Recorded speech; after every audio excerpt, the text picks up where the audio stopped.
problem.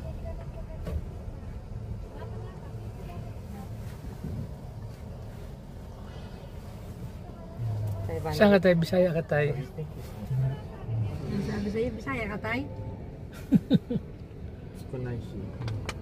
Bakla si taxi dito, ano? Ang liit lang. Ay, diretsuhan lang siya, no?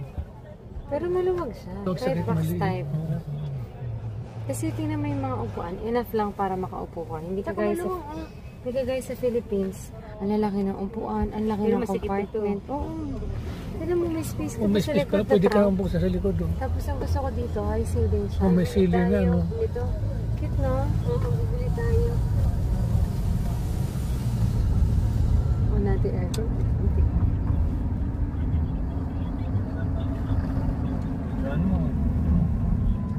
Ano siya, oh. Ang inaabangan ng lahat. Kaya mo, may di matutong nga. Misa dyan, hindi matarawid lang. May edad na siya, pero tanda na ako. O kaya nga, pwede ka pa mag-grab din. Paiwan ka na.